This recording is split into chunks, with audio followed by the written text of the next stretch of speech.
Alright, I'm going to show you guys the next step in building an indoor duck pen. We have our wardrobe from Ikea assembled, put together, and ready to go. It was about $90. What we want to do to protect the bottom of the wardrobe here, this is actually the part that goes against the wall, but we've laid it on its back to get more space for the ducks. But this back is pretty just a simple piece of cardboard, so we want to make sure we protect that.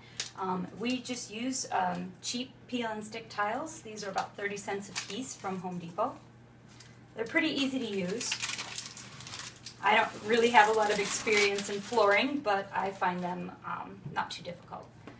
What I do is I try to hold up one end of the tile and place the other ends flush up against your other surfaces. You want to make sure you don't get any gaps between your tiles.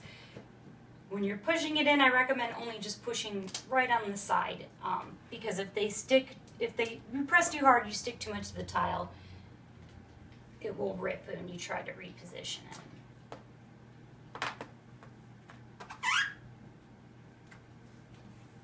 You want to make sure you give it a good press so you have a good seal for that tile. Now, as you're tiling, you'll want to make sure that your surfaces are clean. I just keep a damp paper towel just so I can give the edges a wipe just to make sure there's nothing stuck between the tiles.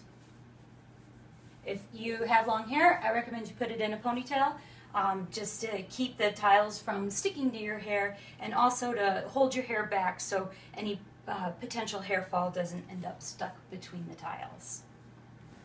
This next step, I'm going to show you guys how to use a tile cutter. I highly recommend you get one of these. It makes tiling a duck house that much easier. Cutting by hand is not only difficult, but it often gives you uneven edges. So I've measured the space that I have from my last full-size tile up against to the edge of the wardrobe. Unfortunately, Ikea furniture usually has some pretty strange measurements. You'll get a measurement with 7/16, so it can be a little tricky to cut. When you are cutting these tiles along the edge, it's better to go just a tad shorter than a tad longer. A tad longer won't fit, but if you go just a little bit smaller, it's okay for there to be a tiny gap in there because we're going to come back and we're going to caulk that. So I'm going to mark off my spot here on my tile.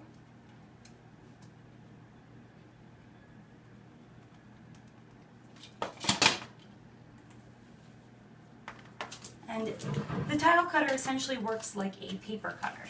You just slide your tile in, line up your mark with the edge,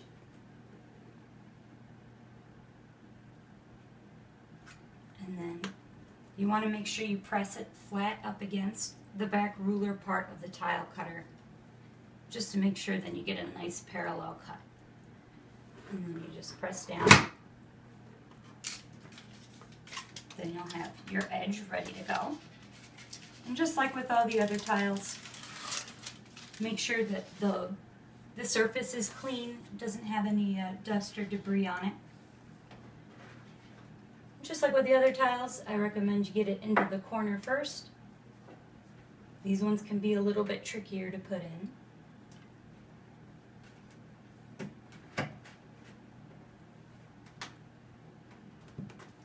You just want to make sure then that your edges line up nicely so that way we have a good seal for the floor so you don't have to worry about leaks. If you're using pre-made furniture or Ikea furniture, you'll definitely want to tile up the sides of the pen. A lot of pre-made furniture comes with these holes here for shelving, and we don't want those to be uncovered, especially with how messy ducks are. So just like with tiling the floor, you want to try to press it all the way up against the sides and seal it on there. It's okay if it doesn't line up perfectly on the bottom because again, we're going to caulk that later. Now, this one I've already went ahead and cut to fit. If you use Ikea furniture, it's not quite 2 feet tall. But that's about the length you need.